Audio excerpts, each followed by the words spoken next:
नमस्कार मित्रमैत्रिणींनो, सामाजिक कार्य सोशल वर्क ह्या यूट्यूब चॅनलमध्ये आपल्या सर्वांचं सहर्ष स्वागत. तर आपण आज बघणार आहोत महाराष्ट्र इमारत व इतर बांधकाम कामगार कल्याणकारी मंडळ यांच्या योजनेमार्फत जे नोंदित बांधकाम कामगारांच्या पहिल्या विवाहाच्या खर्चा प्रतिपूर्तीसाठी जी योजना आहे त्यासाठी आपल्याला 30,000 रुपये एवढे अनुदान शासनाने महाराष्ट्र व इतर बांधकाम कामगार कल्याणकारी मंडळ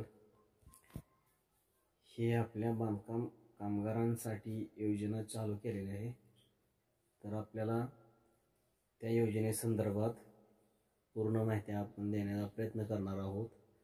तर योजना अशी आहे, तर आपण अर्ज पहिला पाहणार आहोत. अर्जाचा जो तपशील आहे तो खालीलप्रमाणे बघणार आहोत. तर अर्जाचा तपशील, आपली नोंदणी दिनांक हा समोरील पॅराग्राफमध्ये टाकायचा आहे.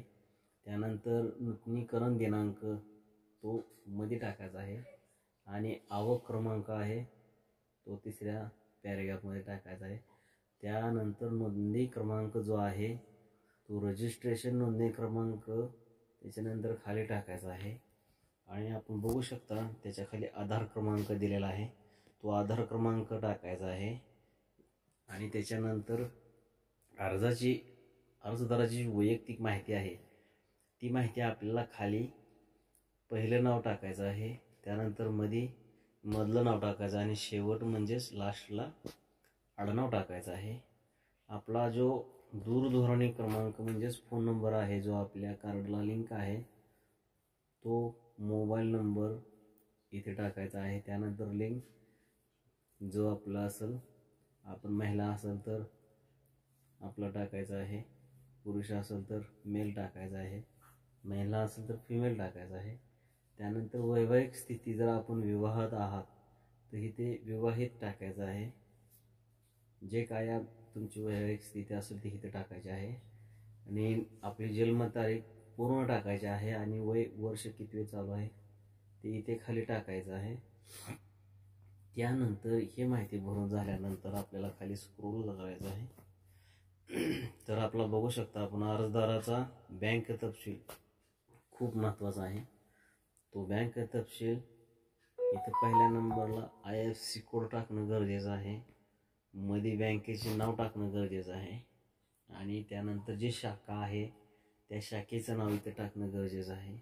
त्यानंतर तुम्ही खाली बघू शकता बँकेचा पत्ता तो इथं टाकायचा आहे. आणि त्यानंतर खाते क्रमांक, अकाउंट नंबर तोही तिथे टाकायचा आहे.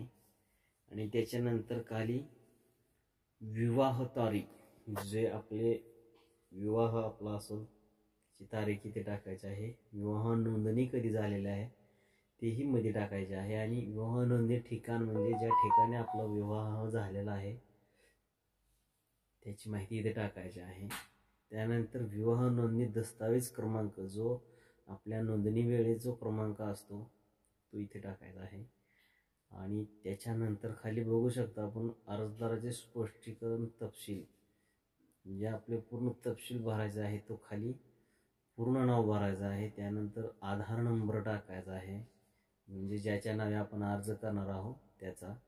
आणि त्याच्यानंतर खाली नातेसंबंध रिलेशन, जे आपलं नातेसंबंध रिलेशन आहे, कारण हे लेडीजसाठी आहे, लेडीजसाठी आपल्याला अनुदान मिळणार आहे, त्यासाठी पूर्ण जन्मतारीख आणि वय हे इथे टाकायचं आहे. त्यानंतर विवाहाचे प्रमाणपत्र, जे आपल्याला डॉक्युमेंट लागणार आहेत तर ते विवाहाचे प्रमाणपत्र आपल्याला लागणार आहे. त्यानंतर पहिल्या विवाहाचे प्रतिज्ञापत्र तेही आपल्याला लागणार आहे. त्यानंतर पती पत्नीचे आधार कार्ड हे दोघांचे असणं गरजेचं आहे. आणि हमीपत्र, कारण ज्याच्या नावे आपण फॉर्म भरणार आहात त्यांचे हमीपत्र इथे लागणार आहे.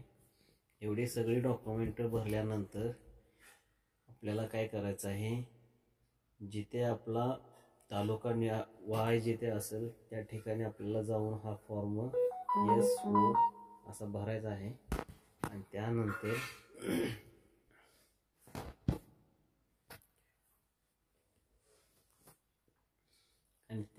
आपल्या ज्या ठिकाणी जिल्हा तालुक्याच्या ज्या ठिकाणी या योजनेचा फॉर्म ऑनलाईनरित्या भरायचा आहे आणि त्याची एक प्रिंट आपल्याजवळ ठेवायची आहे आणि हे सगळे ओरिजिनल डॉक्युमेंट घेऊन आपल्याला जिल्ह्याच्या ठिकाणी किंवा तालुक्याच्या ठिकाणी महाराष्ट्र इमारत व इतर बांधकाम कामगार महामंडळ यांचे जे ऑफिस आहे तिथे जाऊन आपल्याला समक्ष हे डॉक्युमेंट सबमिट करायचे आहे आणि त्यानंतर